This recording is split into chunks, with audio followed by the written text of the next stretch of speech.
मुंबई। ये शहर कभी नहीं सोता, लेकिन मेरी वो रात शायद इस शहर की सबसे डरावनी रात थी। 8 महीने से मैं अकेली रह रही थी एक छोटे से फ्लैट में। अकेले रहने की आदत तो हो गई थी, लेकिन खर्चे बढ़ते जा रहे थे। इसलिए मैंने एक दोस्त से कहा, कोई लड़की हो जो शेयरिंग में रहना चाहती हो तो भेज देना। फिर आई प्रिया, साधारण सी दिखने वाली, लेकिन आंखों में अजीब सी गहराई लिए। उसने आते ही कहा, मेरी मम्मी अब इस दुनिया में नहीं है, लेकिन वो मुझे कभी अकेला नहीं छोड़ती। वो हमेशा मेरे साथ रहती है। मैंने सोचा, दुखी है, माँ को याद करती है। लेकिन जल्द ही चीजें बदलने लगी।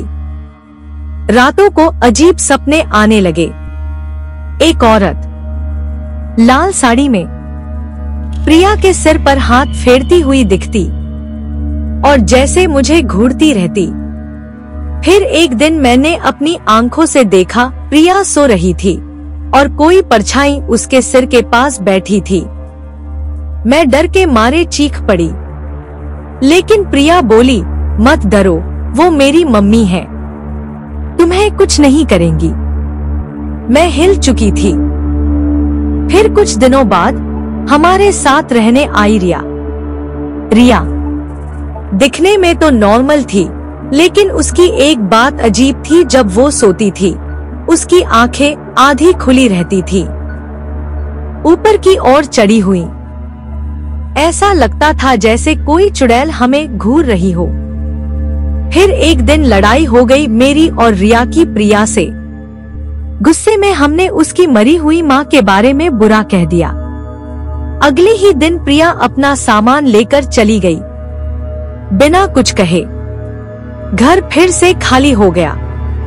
अब मैं और रिया अकेले थे। हमने सोचा, चलो एक पुरानी अलमारी ले लेते हैं, सस्ती मिल जाएगी।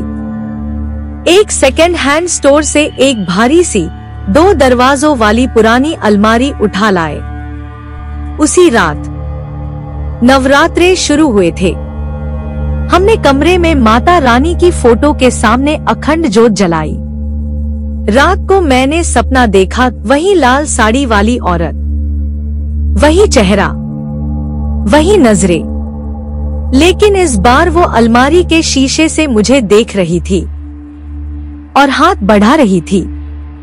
मैंने जोर से जय माता दी चिल्लाया और मेरी नींद खुल गई, पसीने से भीगी हुई।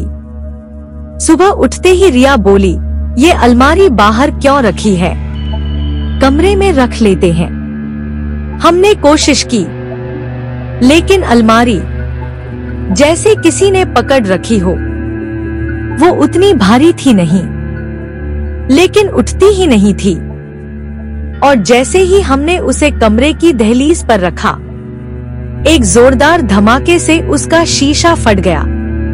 उस दरवाजे के शीशे से उड़ती हुई कुछ काली परछाइयां निकलती दिखी, जैसे कोई बंधन टूट गया हो या कोई आजाद हो गया हो। हम दोनों चीख पड़ी। उस दिन से हमारी जोत और भी तेज जलने लगी थी। ऐसा लगा माता रानी खुद उस बुरी शक्ति से लड़ रही थी। अगली सुबह हमने वो अलमारी बाहर फेंक दी, बेच दी। रिया कुछ दिन बाद शिफ्ट हो गई और मैंने भी वो फ्लैट हमेशा के लिए छोड़ दिया। कभी कभी सोचती हूँ, वो जो लाल साड़ी वाली औरत थी, क्या वो सिर्फ प्रिया की माँ थी या कुछ और, कुछ ऐसा जो अब भी कहीं हमारे आसपास मंडरा रहा है।